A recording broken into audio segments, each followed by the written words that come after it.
Hey Edgewood, this is Miss Maria from Food Corps. Today I'm back in your habitat and garden area and I want to show you what's going on.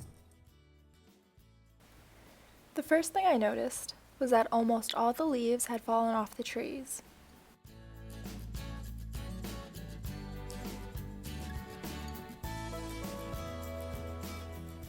Some of the smaller bushes were still green. I was surprised to see that the mums still had beautiful flowers on them,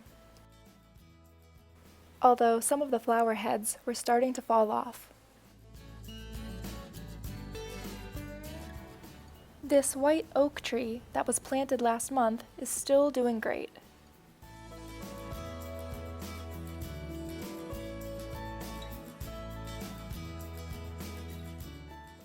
You might think that there's not a lot going on because now it's winter, but I was still able to find a couple cool things. Let me show you. On these sitting logs, I found a really cool looking mushroom. This type of mushroom is called a turkey tail. You can probably tell why if you look closely.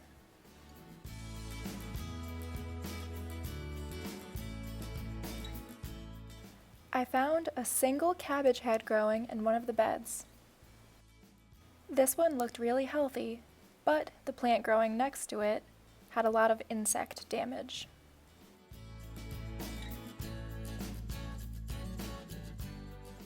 I also found this wild chive growing in one of the beds. Some of the trees that lost their leaves still have berries on them.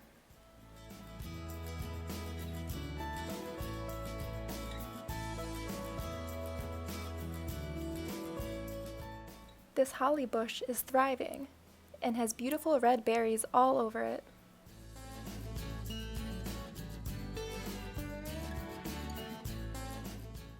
Here we can see some of the newer plants that we put in over the fall.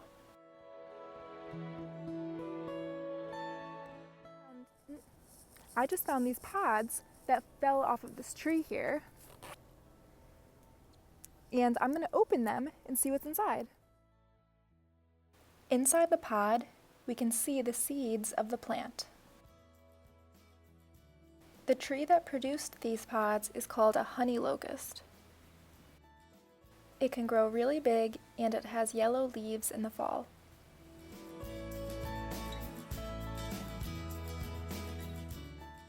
While I was observing the trees, I spotted this squirrel. It was the only animal I noticed.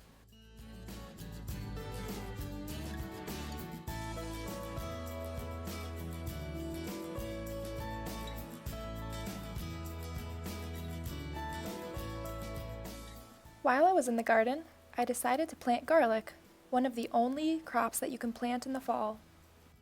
First, I raked all the leaves from the bed. I found this worm who was living underneath the leaves. I tried not to disturb it.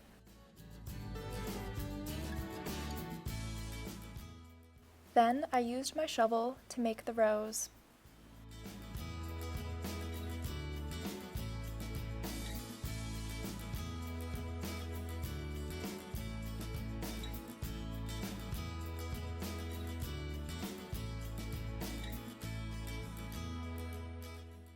When you plant garlic, you have to take the cloves apart, but try to keep as much of the paper on as you can.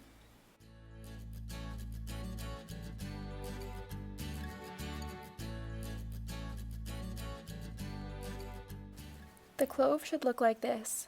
We don't want to use any that have bad spots or that are too small.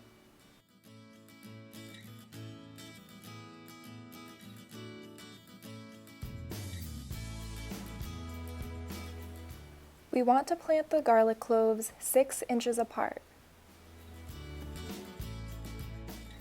The shovel I'm using happens to be 6 inches, so I'm using that to help me measure.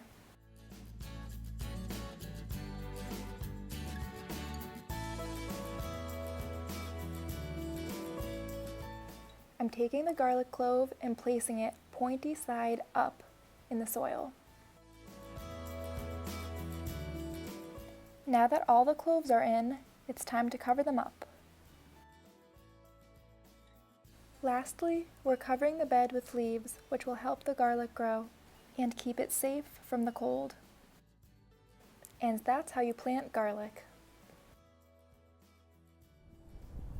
Thanks for watching. See you next time.